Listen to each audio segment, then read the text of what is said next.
Hello students, class 12th, chapter number 1, solid state. Before starting this lecture, here is my small introduction. Myself, Aditya Shinde. I am your chemistry teacher. I completed my master degree with organic chemistry. I love to play chess. Hello students, इस lecture के अंदर हम लोग पूरे chapter का revision करने वाले हैं with help of exercise question. तो चैप्टर का रिवीजन भी हमारा हो जाएगा और पूरा एक्सरसाइज के सभी क्वेश्चन का आंसर कैसे लिखना है वो भी आपको पता चल जाएगा। ऑलरेडी हमने थोड़ा बहुत तो डिस्कस किया ही होगा एक्सरसाइज के क्वेश्चन, फिर भी एक बार देख लेते हैं। ठीक है, तो first question is define the term amorphous, give an example of amorphous solid. हमें एमोरफोस टर्म को डिफाइन करना है और उसके कुछ एग्जांपल को बताना है। तो जो एमोरफोस टर्म है वो डिराइव्ड कहाँ से होता है, तो ग्रीक वर्ड एमोरफोस, जिसका मीनिंग होता है नो फॉर्म, किसी तरीके का क्या नहीं होता, फॉर्मेशन नहीं होता। That is therefore we called it solids, therefore we called solids which have irregular arrangement of constituent particle are called amorphous। ठीक है ना। और उसके एग्जांपल मैंने आपको बताए थे, ग्लास, प्लास्टिक्स, रबर, ये सब क्या है, तो amorphous solids के क्या है, तो ये सारे के सारे एग्जांपल्स है। उसके बाद मैंने एमोरफस सॉलिड को आप दूसरा क्या बोल सकते हो, तो स्यूडो सॉलिड और सुपर कूल्ड सॉलिड लिक्विड भी बोल सकते हो। स्यूडो सॉलिड और सुपर कूल्ड लिक्विड भी आप बोल सकते हो। ठीक है, okay. Second question is what makes glass different from solid such as quartz? Under what condition could quartz be converted into glass? ठीक है ना। तो मैंने ये लेक्चर, इसके बारे में लेक्चर नंबर 5 में जब हम हमारा जो क्वेश्चन आंसर सेशन था वहाँ पे मैंने आपको बताया था क्वार्ट्ज और ग्लास के बीच में डिफरेंस क्या था। उसमें मैंने आपको फर्स्ट पॉइंट बताया था कि composed of crystalline silica quartz and glass in composed of amorphous silica is called glass. In quartz, SiO4 units arrange regularly in crystal, and in glass, SiO4 unit arrange randomly. Arrangement of SiO4 is in long range order in quartz, whereas in glass, short range order. Quartz have a sharp melting point and glass have a range of melting point. The second question is under what condition could quartz be converted into glass?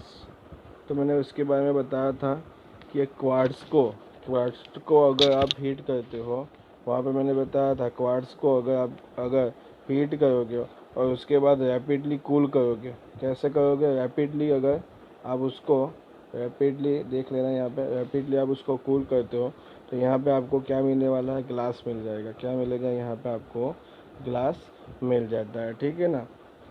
तो ये जो quartz होता है वो crystal होता है और ये ग्लास होता है वो एमोरफोस होता है। ठीक है ना। तो कैसे हो जाएगा था, क्वार्ट्ज ऑन रैपिडली कूल। ठीक है, पहले हीट करो, बाद में उसको रैपिडली कूल करो तो आपका क्वार्ट्ज जो है कन्वर्ट हो जाएगा ग्लास के अंदर। ठीक है। Now third question is classify each of the following solids as ionic, metallic, molecular network, जिसे हम कोवेलेंट और एमोरफोस सॉलिड्स भी कहते हैं। ठीक है, ये क्वेश्चन भी हमने हमारे लेक्चर नंबर 5 में डिस्कशन किया था, सेम क्वेश्चन ही था। ठीक है, तो आप एक बार लेक्चर नंबर 5 में से लेक्चर नंबर 5 में जो मैंने आपको नोट्स, लेक्चर नंबर 5 से आपने जो नोट्स बनाई है वो एक बार देख लेना, उसमें मैंने आपको करवाया ही था। ठीक है, फिर भी एक बार बता देता हूँ कि जो टेट्रा फॉस्फोरस डाइऑक्साइड P4 और 10 होता है, जो होता है वो मोलिकुलर सॉलिड्स है, और I2 और P4, ठीक है, वो क्या है, एक तरीके के मॉलिक्यूल्स है। उसके बाद आयनिक मतलब कि आयन्स होने चाहिए, तो लिथियम ब्रोमाइड और NH4 थ्राइस PO4 जो है वो हमारे आयनिक सॉलिड्स है। और मेटालिक मतलब कि मेटल जैसे बिहेव करने चाहिए। तो ब्रास जो होता है वो कॉपर प्लस जिंक का क्या होता है, तो मिक्सचर होता है। कॉपर और जिंक का मिक्सचर होता है। ठीक है ना। वो भी क्या है, ये दोनों के दोनों क्या होते हैं, तो मेटल होते हैं, और रुबिडियम भी मेटल होता है, इसीलिए वो मेटालिक सॉलिड कहे जाते हैं। उसके बाद सिलिकॉन कार्बाइड, ग्रेफाइट, सिलिकॉन, ये सब के सब जो है वो क्या है, कोवेलेंट होते हैं। ठीक है, ये सबके सब आपको पता है, कार्बन को टेट्रा कोवेलेंट होता है, कोवेलेंट्स बॉन्ड बनाते हैं, नेटवर्क जैसे बॉन्ड्स बनाते हैं। सिलिकॉन का हमने देखा था, ग्रेफाइट हमने 11th में देखा था। ठीक है, तो ये सबके सब क्या है, नेटवर्क सॉलिड है। और एमोरफस सॉलिड को तो हमने अभी अभी डिस्कस किया है कि पहले इस क्वेश्चन में हमने डिस्कस किया था कि प्लास्टिक, रबर, ग्लास, ये सब क्या है, तो एमोरफस सॉलिड्स होते हैं। ठीक है। Fourth question is what is mean by term coordination number, मतलब कि जो मैंने आपको डेफिनेशन लिखाई थी वहाँ नोट्स में वही लिखनी है. Is number of neighbouring atom और touching atom to any other constituent atom in crystal is called coordination number. मतलब कि हमारे क्रिस्टल के अंदर जितने भी कंस्टिट्यूएंट एटम होते हैं, वो मान लो कि जो एक एटम होता है वो 4 नंबर ऑफ नेबरिंग एटम से अटैच हुआ होता है, तो हमारा कोऑर्डिनेशन नंबर क्या हो जाता है, तो 4 हो जाता है. ठीक है ना. तो constituent particle attached with how many number of neighbouring atoms are called coordination number. ठीक है, आपको ऐसे ही लिखना है जो मैंने लिखवाया था. उसके बाद हमने 3D हेक्सागोनल पैकिंग वाला जो डिस्कशन किया था, वहाँ पे मैंने आपको दिखाया भी था कि कैसे HCP में 12 एटम होते हैं, कॉन्स्टिट्यूएंट नंबर 12 होते हैं, और कैसे FCC या क्यूबिक क्लोज पैकिंग में जो कॉन्स्टिट्यूएंट पार्टिकल होते हैं वो 12 होते हैं. ठीक है ना, ये दो चीज़ हमने डिस्कशन किया था. तो यहाँ पे हमें पूछा गया कि क्यूबिक क्लोज पैक स्ट्रक्चर के अंदर कोऑर्डिनेशन नंबर कितने होते हैं, तो वो वहाँ पे मैंने आपको बताया था वैसे 12 होते हैं. ठीक है, और BCC यहाँ पे बोला गया है. तो बॉडी के सेंटर में जो एटम होता है वो ऊपर के लेयर के 4 एटम के साथ और नीचे की लेयर के 4 एटम के साथ क्या होता है, अटैच हुआ होता है. ठीक है ना, इसी वजह से उसका कोऑर्डिनेशन नंबर कितना होता है, तो 8 होता है. Okay. The fifth question is now how can you determine the atomic mass of any unknown metal if you know the density and dimension of its unit cell. अब इसमें एक्सप्लेन करने जैसा मेरे ख्याल से कुछ होगा नहीं, क्योंकि इसके ऊपर तो बहुत ही बड़ा लेक्चर मैंने बनाया था, और इसमें मैंने आपको कैसे फाइंड किया जाता है, मोलर मास हमें फाइंड करना है या डेंसिटी फाइंड करनी है कि नंबर ऑफ जेड हमें फाइंड करना है, वो सब हमने फाइंड बहुत अच्छे से किया था. ठीक है ना, आपने नोट्स बनाए भी होंगे, फिर भी मैं आपको बता देता हूँ हमारे पास क्या डेंसिटी का इक्वेशन होता है. उस डेंसिटी के इक्वेशन की हेल्प से हमें ये इक्वेशन मिलेगा. ठीक है ना, यहाँ पे जो मैंने इक्वेशन दिखाया हुआ है, और इस इक्वेशन के अंदर हमें अगर डेंसिटी दी गई होती है और अगर वॉल्यूम दे दिया गया होता है, तो हम बहुत ही इजीली मोलर मास, यहाँ पे एटॉमिक मास से मतलब है कि मोलर मास बहुत ही इजीली हम फाइंड कर सकते हैं. ठीक है, ये इसमें कुछ प्रॉब्लम नहीं होगा मेरे ख्याल से, तो फिर भी अगर हो तो एक बार देख. Okay, six question is stability of crystal is reflected in magnitude of its melting point. उसमें हमें कमेंट करना है. दूसरा हमें बोला गया है कि collect melting point of A solid water, ethyl alcohol, diethyl ether and methane का हमें मेल्टिंग पॉइंट क्या होता है उसके बारे में डिस्कशन करना है. ना what can you say about intermolecular forces between this molecule, मतलब कि solid water, ethyl alcohol, diethyl ether and methane के बीच में जो इंटरमोलिकुलर फोर्स ऑफ अट्रैक्शन होता है वो किस किस किस प्रकार का होता है, किस टाइप का होता है, उसके बारे में हमें डिस्कशन करना है. तो देखो यहाँ पे हम क्रिस्टल की बात करते हैं, तो मैंने आगे भी बोला था कि जो क्रिस्टलाइन सॉलिड्स होते हैं उनका जो मेल्टिंग पॉइंट होता है वो शार्प होता है. ठीक है ना, किसी भी एक एग्जैक्ट टेम्परेचर पे आके वो क्या होने लगेगी, तो मेल्ट होने लगेगा. ठीक है. तो यहाँ पे किसी भी क्रिस्टल के अंदर जो स्टेबिलिटी ऑफ ए क्रिस्टल होती है वो किसके ऊपर डिपेंड करती है कि उनके जो कंस्टिट्यूएंट एटम होते हैं उनके बीच जो इंटरमोलिकुलर फोर्स ऑफ अट्रैक्शन होता है उसके ऊपर डिपेंड करती है. ठीक है, तो greater the intermolecular force greater the stability and higher the melting point. ठीक है, तो यहाँ पे जो सॉलिड वाटर है उसका जो मेल्टिंग पॉइंट होता है 273 केल्विन होता है. इथाइल अल्कोहल का 155.7 केल्विन, डायल इथाइल ईथर का 156.8 एंड मीथेन का 90.5 केल्विन होता है. तो यहाँ पे आप देख सकते हो कि सॉलिड वाटर और इथाइल अल्कोहल में जो मेल्टिंग पॉइंट है वो कैसा है, हायर है. ठीक है, क्योंकि उसमें स्ट्रॉन्ग इंटरमोलिकुलर फोर्स है. कौन सा, एच बॉन्डिंग होती है, हाइड्रोजन बॉन्डिंग होती है, जिसकी वजह से उसका मेल्टिंग पॉइंट हाई होता है. जबकि डाईइथाइल ईथर जो है वो एक पोलर मोलेक्यूल है, जबकि मीथेन जो है एक नॉन पोलर मोलेक्यूल है. इसी वजह से डाईइथाइल ईथर के अंदर डाइपोल इंटरेक्शन होता है. ठीक है, डाइपोल इंटरेक्शन होता है, और मीथेन के अंदर आपको लंडन फोर्स या डिस्पर्सन फोर्स आपको देखने को मिलते हैं. ठीक है ना, यहाँ पे आप देख सकते हो कि diethyl ether and ethyl alcohol के बीच में जो टेम्परेचर का डिफरेंस है वो बहुत ही माइनर है. डाईइथाइल ईथर में क्या है, थोड़े डाई इथाइल ईथर में क्या है तो थोड़ा टेम्परेचर ज़्यादा है, क्योंकि डाई इथाइल ईथर के अंदर जो नंबर ऑफ कार्बन एटम होते हैं वो क्या होते हैं, ज़्यादा होते हैं, जिसकी वजह से उसका टेम्परेचर थोड़ा बहुत बढ़ जाता है। ठीक है ना। तो आपको मैंने अभी बता दिया क्रिस्टल की स्टेबिलिटी किसके ऊपर डिपेंड करती है, तो दो एटम के बीच में जो इंटरमोलिकुलर फोर्स ऑफ अट्रैक्शन होता है उसके ऊपर करती है। अगर इंटरमोलिकुलर फोर्स ज़्यादा होगा तो स्टेबिलिटी ज़्यादा हो जाएगी और टेम्परेचर भी ज़्यादा हो जाएगा। आई होप कि आपको भी समझ आ गया होगा। ओके, अब हम डिस्कस करने वाले हैं 7 क्वेश्चन है, how will you distinguish between the following pair of term. ठीक है ना, हमें क्या देखना है, तो हमें डिफरेंस सिर्फ दिखाना है hexagonal close packing and cubic close packing के बीच में, उसके बाद क्रिस्टलाइन लेटिस और यूनिट सेल के अंदर, और उसके बाद हमें देखना है टेट्राहेड्रल वॉइड और ऑक्टाहेड्रल वॉइड के बीच में। ठीक है ना, तो हम 1 बाय 1 देखते हैं।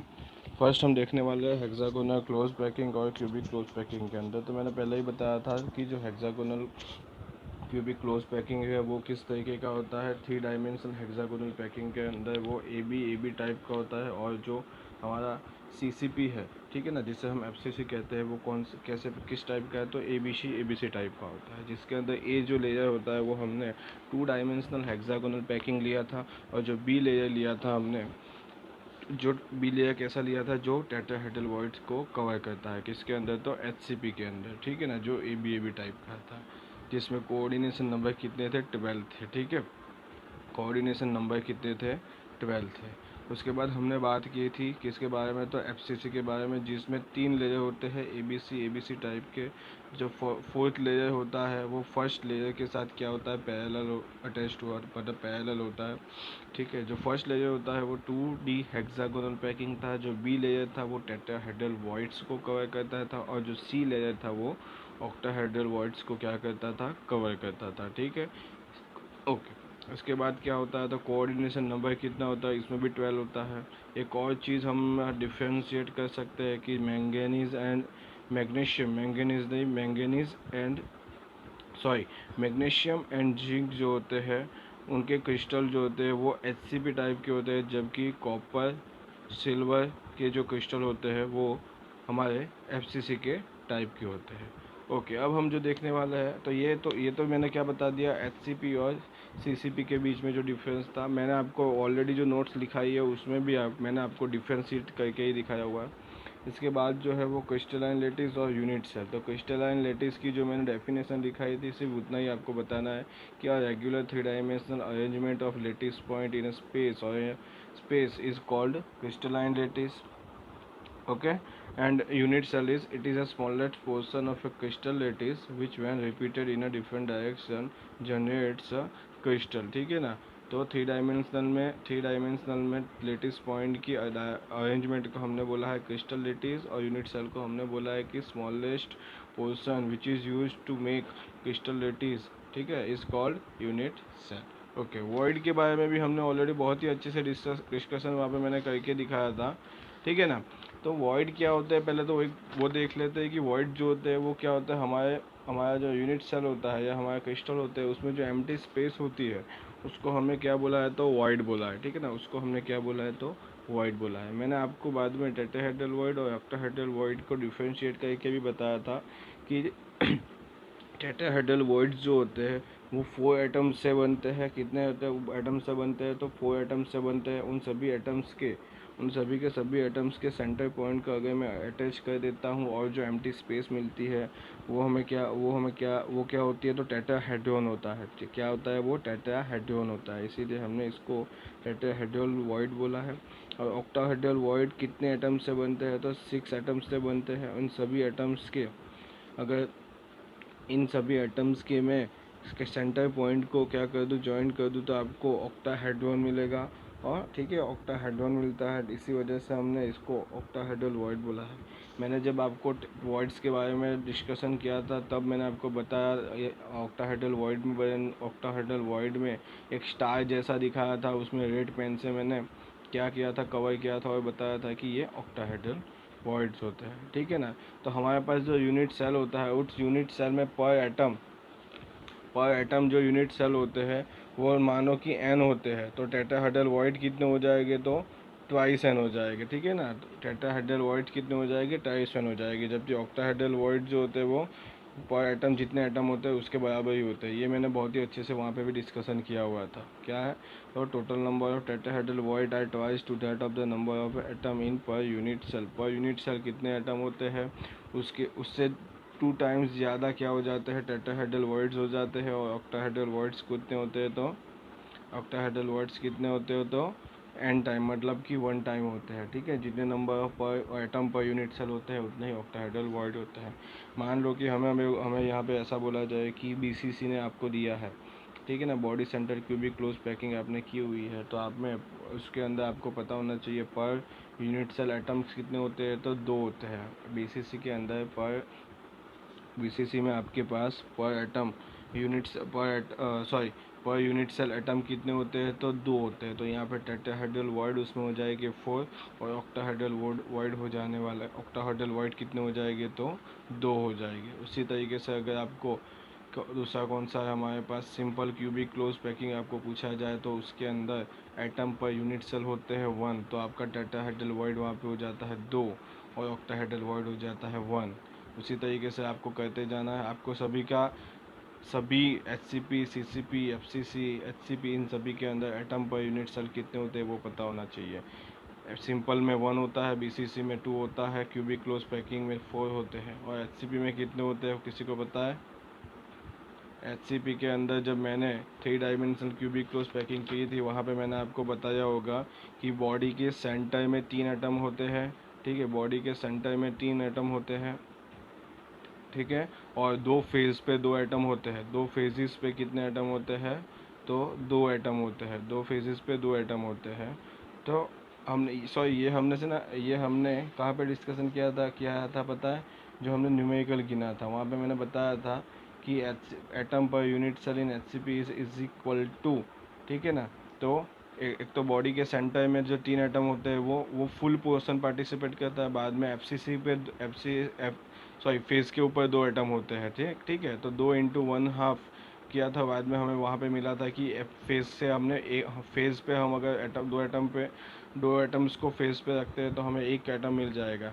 उसके बाद हमारी 12 एजेस होती है एच के अंदर, 12 एजेस होती है एच के अंदर। वहाँ से हमने देखा था हमें कितने एटम मिलते हैं, तो वहाँ पे 1/4 पोर्शन जो था एच के अंदर हमने देखा था। जब हमने न्यूमेरिकल गिना था वहाँ आपको मैंने करवाया था ये सभी के सभी।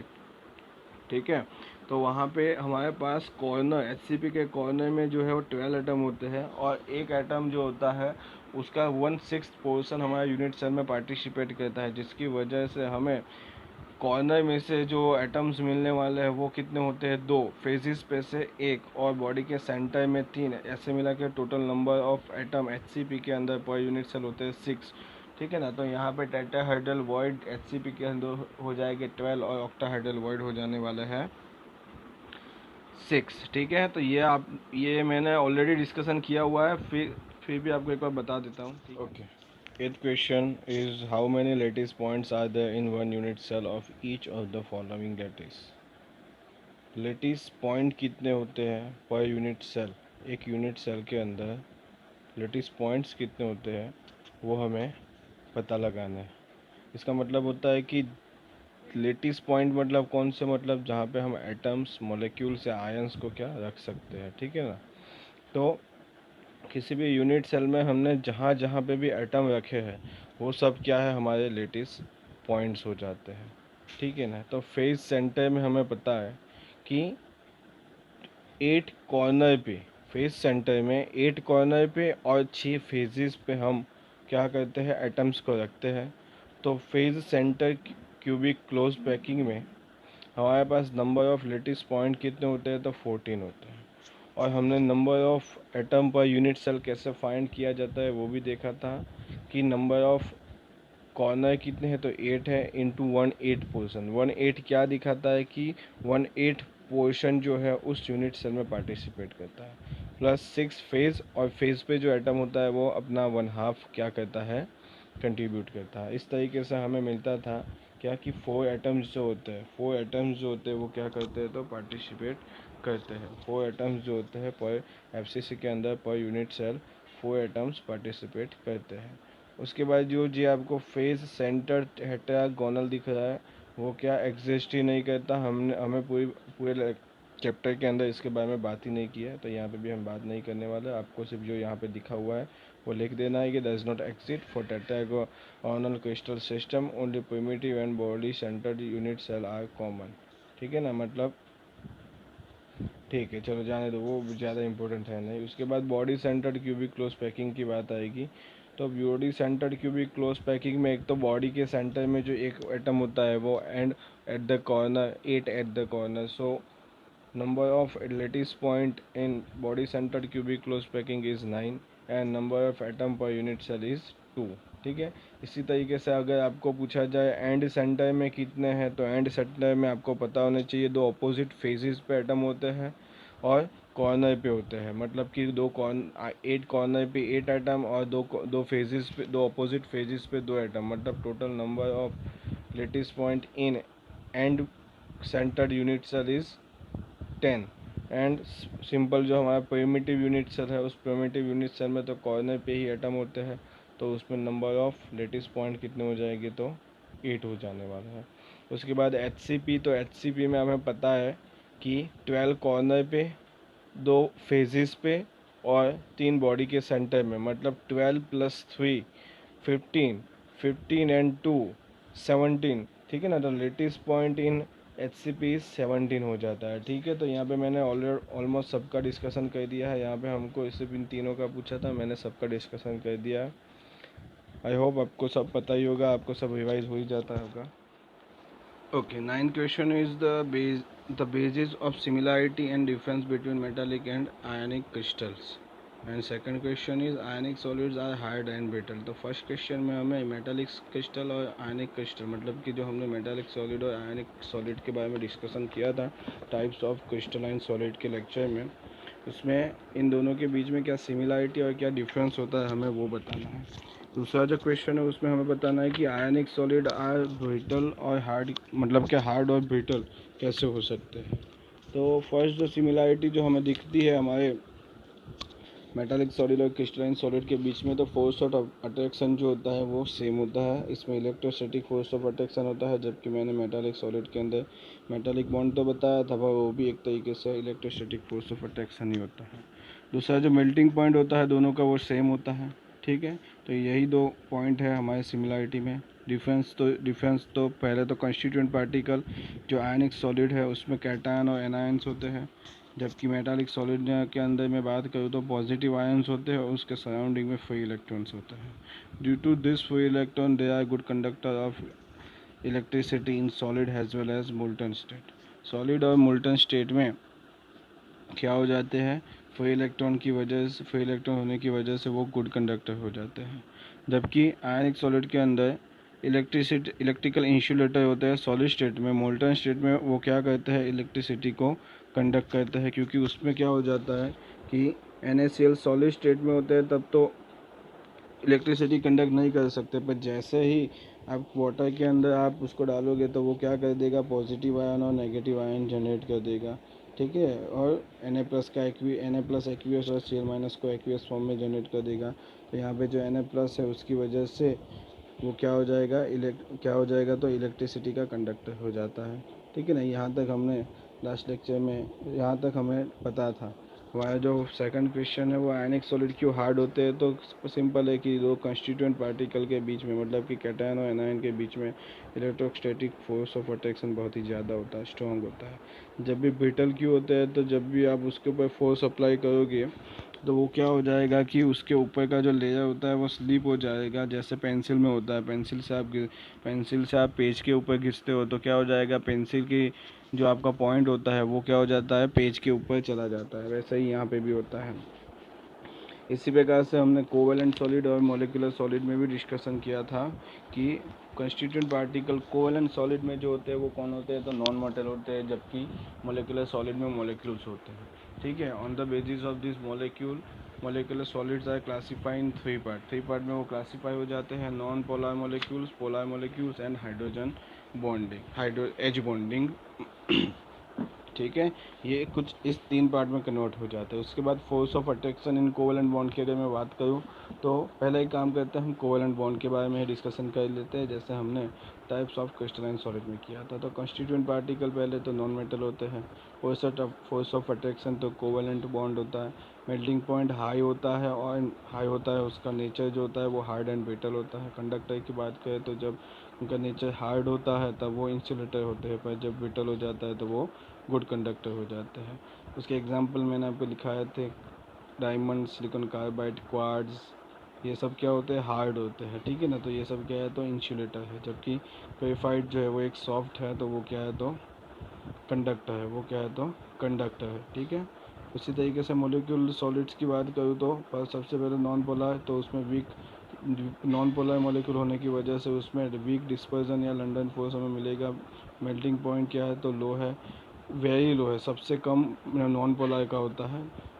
नेचर क्या है, तो सॉफ्ट होते हैं। कंडक्टर सभी के, तो उसके बाद हम बात करते हैं इलेक्ट्रिसिटी कंडक्टर की, तो वो इंसुलेटर्स होते हैं, ठीक है ना। मतलब कि इलेक्ट्रिसिटी को वो कंडक्ट नहीं करते। एग्जांपल के तौर पे H2I2, Cl2, Ar2, CCl4, CO2, ये सभी के सभी क्या क्या है, तो हमारे नॉन पोलर है, नॉन पोलर मोलिक्यूल के सॉलिड्स हैं। अब पोलर मोलिक्यूल सॉलिड्स की बात करें तो उनके बीच में पोलर है तो स्ट्रॉन्ग डाइपोल फोर्स होगा, मेल्टिंग पॉइंट लो, नेचर उनका सॉफ्ट होता है। इलेक्ट्रिसिटी के क्या होते हैं, इंसुलेटर्स होते हैं, ठीक है। उसके बाद HCl की बात करूँ तो उसके बाद इसके एग्जांपल की बात करूँ तो solid ammonia and SiO2 and HCl is the example of polar molecular solid. उसके बाद hydrogen bonded polar molecular solids की बात करेंगे। हाइड्रोजन बॉन्डेड मोलिकुलर सॉलिड्स की हम बात करेंगे। उनके बीच फोर्स ऑफ अट्रैक्शन जो होता है वो स्ट्रॉन्ग हाइड्रोजन बॉन्ड होता है। हाइड्रोजन बॉन्डिंग होती है, मेल्टिंग पॉइंट लो होता है, नेचर हार्ड होता है। कंडक्टर कैसा होता है, तो इलेक्ट्रिक इंसुलेटर होता है, ठीक है। इलेक्ट्रिसिटी को वो कंडक्ट नहीं करता। और H2O आइस मतलब, ठीक है ना, वो क्या है, तो हमारे मोलिकुलर सॉलिड्स के कुछ एग्जांपल है, ठीक है। तो यहाँ पे हमने जो टाइप ऑफ क्रिस्टलाइन सॉलिड वाला डिस्कशन किया था तो वो ऑलमोस्ट सभी का पूरा रिवाइज करा दिया है आपको मैंने, ठीक है।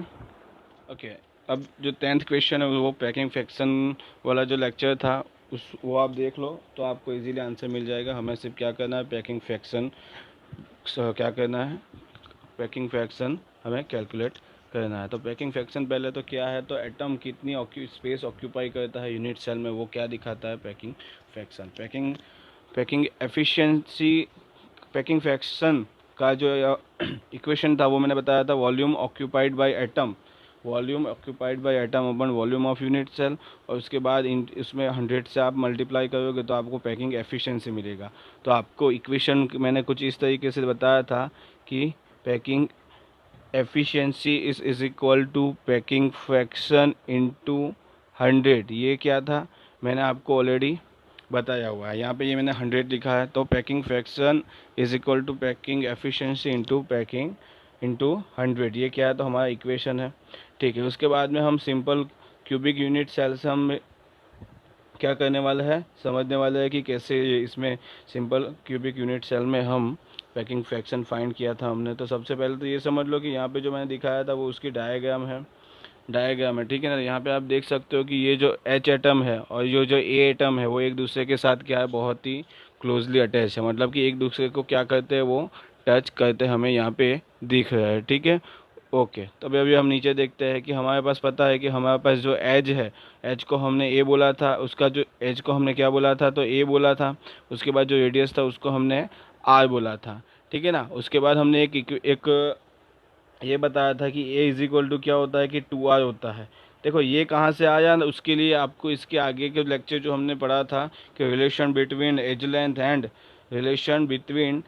Length and radius of a atom, तो वो लेक्चर आपको देखना पड़ेगा। वहाँ पे मैंने सभी का बताया था कि देखो ये किसका है, तो सिंपल क्यूबिक यूनिट सेल का है। उसके बाद हमारे पास दूसरा क्या है, तो एफसीसी में रिलेशन क्या है, 2r is equal to 2a/4, √2a/4। ये किस में है, तो एफसीसी में, ये किस में है, एफसीसी में है। जबकि बॉडी सेंटर में क्या था, बीसीसी में क्या था, ये बीसीसी में r इज इक्वल टू क्या था, √3a/4 4 था, क्या था, √3a/4 था, ठीक है। यहाँ तक ये हमने क्या बताया था, ये मैंने आपको क्या बताया है, तो रिलेशन बताया है किसके बीच में, आर और रेडियस ऑफ एज लेंथ के बीच में मैंने ये आपको क्या बताया है, तो रिलेशन बताया है, जिसका हमने पैकिंग एफिशिएंसी में बहुत ही ज़्यादा यूज़ किया था, ठीक है। तो यहाँ पे हमारे पास जो यूनिट सेल का वॉल्यूम हो जाएगा वो कितना हो जाएगा, तो ए क्यूब हो जाता है, तो ए इज इक्वल टू 2r होता है, तो ए इज इक्वल टू यहाँ पे 2r क्यूब हो गया, तो 8r क्यूब हमारा क्या आ गया, वॉल्यूम आ जाता है। उसके बाद हमें पता है हमारे पास जो वॉल्यूम स्पेस ऑक्यूपाइड होता है वो स्पीयर के तौर पे हमने लिया हुआ है, तो स्पीयर का हमारे पास क्या होता है, 4/3πr³ ये हमारे पास क्या था, तो एटम का वॉल्यूम था, ठीक है ना, एक एटम का वॉल्यूम इतना होता है, ठीक है। उसके बाद हमने क्या किया था, ये पैकिंग एफिशिएंसी जो था, पैकिंग एफिशिएंसी जो है उसका मैंने क्या किया था, इक्वेशन लिखा हुआ है, volume occupied by atom upon volume of cubic unit cell into 100। हमें ये पता है कि सिंपल क्यूबिक यूनिट सेल में जो z मैंने बताया था, सिंपल क्यूबिक यूनिट सेल के अंदर z मैंने क्या बताया था, z की वैल्यू होती है 1, ठीक है ना। तो यहाँ पे 4/3 जो है उसके मल्टीप्लाई में 1 आता है, ठीक है ना। यहाँ पे दिखाया नहीं है पर हम लिखते हैं, मैंने आपको लिख के बताया था 4/3πr³ / 8r³। इसका आप सॉल्यूशन करोगे तो आपका आंसर आ जाएगा 52.4, ठीक है ना। मैंने आपको वहाँ पे क्या बताया था कि 50 बताया था, ठीक है ना। तो यहाँ पे क्या है 52.4 आता है, ये आपको पता है, ठीक है। 52.4 ये क्या आ गया, पैकिंग, ये आया है हमारा पैकिंग एफिशिएंसी कितनी आई है, 52 आई है। पर आपको एम्प्टी स्पेस बोला जाए तो अगर आपको एम्प्टी स्पेस बोल दिया जाएगा क्या करेंगे, क्या करने वाले हो आप, 100 में से -52 करोगे तो आपका आंसर क्या आ जाएगा, 48। तो ठीक है ना, सिंपल क्यूबिक यूनिट सेल में आपको एम्प्टी स्पेस बोला जाएगा तो अभी आपका आ जाएगा 48 होता है, ठीक है। चलो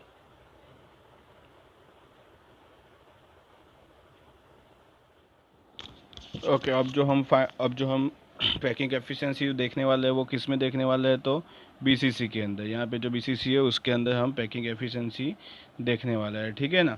तो सबसे पहले तो आपको बता दूं कि बीसीसी के अंदर जो एटम्स होते हैं वो कहाँ कहाँ पे होते हैं। एक तो आपको ऑलरेडी पता ही होता है कि कॉर्नर पे होते हैं प्लस बॉडी के सेंटर में होते हैं। कहाँ कहाँ पे होते हैं, कॉर्नर पे होते हैं और बॉडी के सेंटर में होते हैं, ठीक है ना। यहाँ तक आपका पहले ही पता बताया हुआ है मैंने, ठीक है।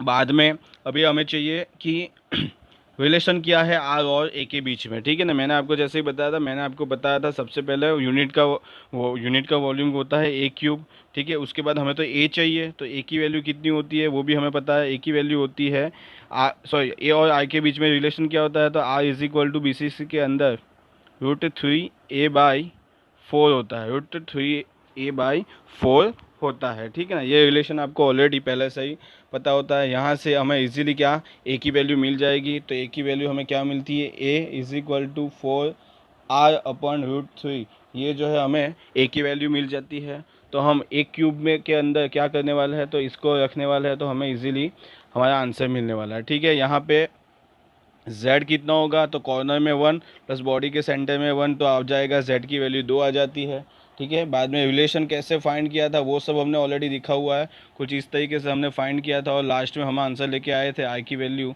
√3a/4, ठीक है। यहाँ तक हो जाने के बाद हम क्या करते थे, अपना जो पैकिंग एफिशिएंसी का जो इक्वेशन था उसके अंदर हम वैल्यूज़ पुट करते थे,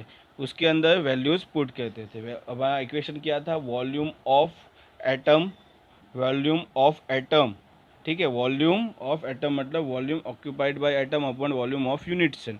volume occupied by unit cell मतलब कि z की वैल्यू पहले रखनी है, तो दो आपकी वैल्यू कितनी आ जाती है, 2, z की वैल्यू 2 होती है, ठीक है। जो एटम होते हैं वो स्पीयर शेप में होते हैं, तो यहाँ पे उसका वॉल्यूम आ जाता है 4/3πr³, ये एक एटम का होता है। यहाँ पे z की वैल्यू हमने 2 रखी है, ठीक है। 2 यहाँ पे क्यों पुट की है, क्योंकि हमारे पास बॉडी के सेंटर में 2 एटम हो, बॉडी बीसीसी के अंदर हमारे पास 2 एटम होते हैं। तो अब हमें इनका हम अगर क्या करते हैं, मल्टीप्लाई करते हैं, तो जो भी वैल्यू मिलती है वो हमें बीसीसी के अंदर टोटल नंबर ऑफ एटम कितने होते हैं उसका वॉल्यूम मिल जाता है, तो ये मिल गया। उसके बाद जो ए की वैल्यू हमने निकाली थी वो यहाँ पे हमें पुट करेंगे और आंसर हमें मिलेगा 68, हमें आंसर मिल जाएगा। और हमें एम्प्टी स्पेस बोला जाएगा तो क्या करेंगे, 100 माइनस 68 क्या आ जाता है आंसर 32। तो हमारे पास क्या आ जाएगा 32, हमारा क्या आ जाएगा, तो आंसर आ जाएगा किसका, एम्प्टी स्पेस का। ठीक है, चलो ओके बच्चों, तो अब हम पैकिंग एफिशिएंसी देखने वाले हैं HCP और CCP के अंदर। यहाँ पे CCP और FCC दोनों एक ही है, ये ऑलरेडी आपको पता है। ठीक है, अभी मैं उसके बारे में ज़्यादा आपको बताने वाला नहीं। ओके, तो FCC के अंदर एक तो फेज पे होते हैं और कॉर्नर पे एटम होते हैं, ये हमें पता है। 6 फेजेस होती है एक यूनिट सेल के अंदर, और उसके ऊपर जो फेज पे जो हम एटम ने हमने जो एटम रखा हुआ होता है वो कितना कंट्रीब्यूट करता है, तो 1/2 जितना कंट्रीब्यूट करता है।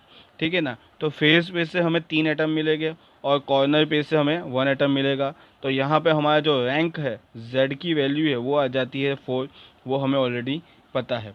उसके बाद में मैंने आपको कैसे रेडियस ऑफ एटम, मतलब कि यहाँ पे आर और ए के बीच में, आर और ए के बीच में रिलेशन क्या होता है, कैसे फाइंड करना है, तो मैंने कुछ इस तरीके से आपको बताया था। ठीक है, तो आर की वैल्यू FCC में हमें मिलती है, r is equal to √2a/4 मिल जाती है। ठीक है ना, ये हमें एक आर की वैल्यू मिलती है। और हमें अगर ए की वैल्यू फाइंड करनी है तो यहाँ पे ये 4 जो है वो यहाँ पे जाने देना है और ये इसको यहाँ पे नीचे ले लेना है। तो आपकी 4 की वैल्यू आ जाती है, ए की वैल्यू आ जाती है 4r/√2। यहाँ से √2 गया, यहाँ से √2 जाएगा, तो आपका लास्ट में आंसर आएगा a is equal to 2√2r। ठीक है ना, तो हमें अभी a भी मिल गया यहाँ पे। ठीक है ना, अभी हमें क्या करना है, हमें जाना है हमारे इक्वेशन के पास। ये है हमारा इक्वेशन। इस इक्वेशन के अंदर क्या करना है, हमें वैल्यूज़ को पुट करनी है। सबसे पहले Z की वैल्यू होती है 4, तो वो हमने पुट कर दी है। उसके बाद Z की वैल्यू 4 है, तो मतलब कि 4 एटम होते हैं पर यूनिट सेल। एक एटम का वॉल्यूम कितना होता है, 4/3πr³। क्यों, क्योंकि जो एटम्स होते हैं वो कौन से शेप में होते हैं, तो स्फीयर शेप में होते हैं। ठीक है ना, स्फीयर शेप में होते हैं, इसलिए हमने ये रखा हुआ है।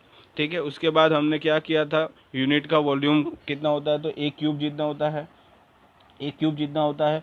और ए की वैल्यू हमें कितनी फाइंड की, अभी अभी फाइंड करके गए हम, √2 2√2r, वही वैल्यू हमने यहाँ पे रखी है, कैलकुलेशन किया, हमारा आंसर आ गया 74। मतलब कि HCP, CCP या FCC, इसमें से किसी भी की पैकिंग एफिशिएंसी आपको पूछी जाती है।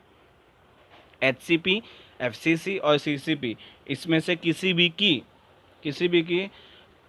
क्या पैकिंग ऐसी एफिशिएंसी आपसे पूछा जाए, किसी की भी पैकिंग एफिशिएंसी आपसे पूछी जाए तो आप क्या बोलोगे, 74 आपकी पैकिंग एफिशिएंसी है, ऐसा आप बताओगे। ठीक है ना, अभी आपको उसका एम्प्टी स्पेस पूछा जाएगा तो क्या हो जाएगा, 74 माइनस 100 में से आप करोगे तो आपका आंसर आएगा 28। ये क्या है, उसकी पैकिंग एफिशिएंसी नहीं, ये एम्प्टी स्पेस है। ये क्या है, तो एम्प्टी स्पेस है। ठीक है, अब हमारा जो क्वेश्चन है वो 11th है।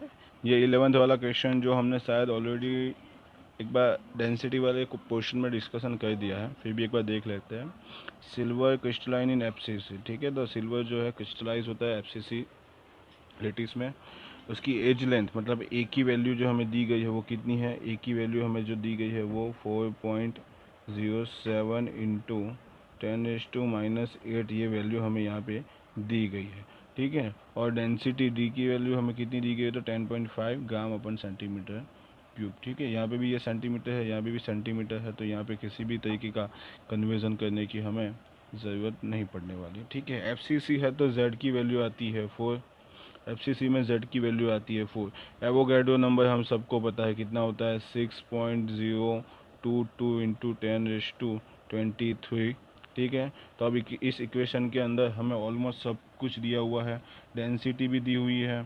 ठीक है, एवोगैड्रो नंबर मैंने बता दिया। ठीक है, उसके बाद यहाँ पे ए क्या है वो हमें यहाँ पे बता दिया है, ए की वैल्यू कितनी वो भी बता दी है, Z इज इक्वल टू 4 आता है वो भी बता दिया है।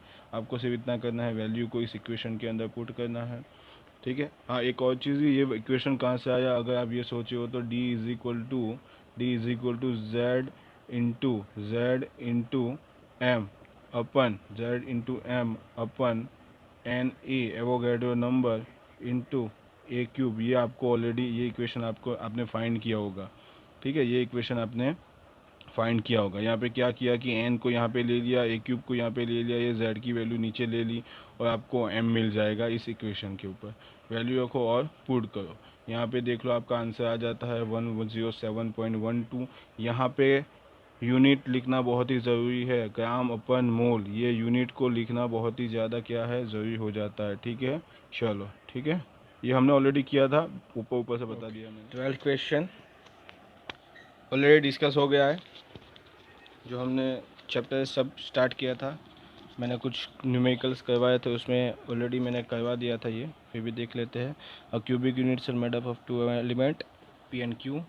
P at the corner, P जो है वो कहाँ, सॉरी पी नहीं, कौन सा है तो यस क्यू।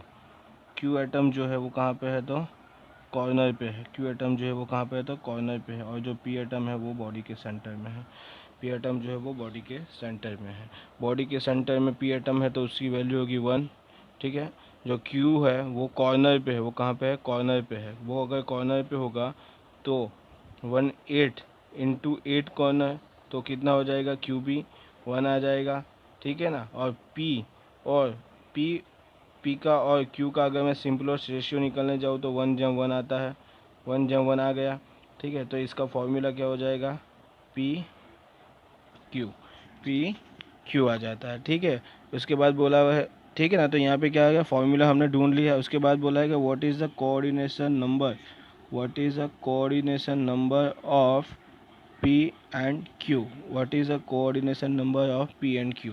तो पहले तो ये बता दूँ कि यहाँ पे एटम्स जो है वो कॉर्नर पे है और दूसरे कहाँ पे है तो बॉडी के सेंटर में है। तो एक तरीके से ये बीसीसी हो गया, ठीक है ना। तो हमें तो बीसीसी का कॉर्नर क्या बताना है, कोऑर्डिनेशन नंबर बताना है यहाँ पे, ठीक है ना। एक तरीके से अगर ये पी और क्यू मिलके body centre cubic unit cell बताते हैं, तो हमें कोऑर्डिनेशन नंबर किसका बताना है तो बीसीसी का। और बीसीसी का मैंने बताया ही है आपको, कोऑर्डिनेशन नंबर होता है 8। कितना होता है 8, ठीक है। चलो ओके, अब जो है हमारा इस लेक्चर का ये लास्ट है, बाकी के क्वेश्चन हम कल के लेक्चर में देखने वाले हैं। तो 13 क्वेश्चन है, niobium crystallize in body centred cubic structure. ये भी मैंने करवाया था। डेंसिटी क्या थी तो इसकी डेंसिटी जो है वो है 8.559 अपन सेंटीमीटर क्यूब है। यहाँ पे हमें बोला गया है कि आपको एटॉमिक रेडियस मतलब आई की वैल्यू आपको फाइंड करनी है, ठीक है। उसके बाद आपको दिया दूसरा क्या गया है तो यहाँ पे atomic mass, it means molar mass, capital M आपको कितना दिया गया है तो 93 आपको मोलर मास यहाँ पे दिया गया है, ठीक है ना। अभी हमारे पास जो डेंसिटी का इक्वेशन है उसके अंदर ये जो यहाँ पे इक्वेशन है, वहाँ पे कहीं पे भी आर नहीं आता, ठीक है ना। तो हमें डेंसिटी दी गई है, मोलर मास भी दिया हुआ है, पर आर तो इस इक्वेशन में है ही नहीं। तो कैसे हम फाइंड करेंगे, तो हमारे पास बीसीसी के अंदर are is equal to √3a/4, √3a/4 ये इक्वेशन हमें पता है, जो यहाँ पे भी दिखाया हुआ है, ठीक है ना। अगर किसी तरीके से ए की वैल्यू मुझे मिल जाए तो मैं इजीली आई की वैल्यू भी फाइंड कर सकता हूँ, ठीक है ना। तो यहाँ पे हमारे पास जो डेंसिटी का इक्वेशन है उसके अंदर जो ये ए क्यूब है वो हमें फाइंड करना है, ठीक है ना। वो क्या है करना है, हमें फाइंड करना है।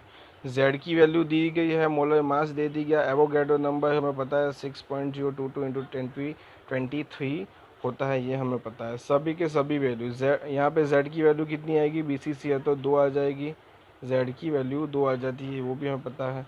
तो सारी की सारी वैल्यू इस इक्वेशन में हमें रखनी है। इक्वेशन में रखते ही हमें पता चल जाएगा, हाँ चल जाएगा हमारा आंसर जो है वो, पहले जो आंसर आएगा वो सेंटीमीटर में आएगा, क्योंकि यहाँ पे डेंसिटी 9 अपन सेंटीमीटर है, मतलब कि जो आंसर है वो सेंटीमीटर में आया।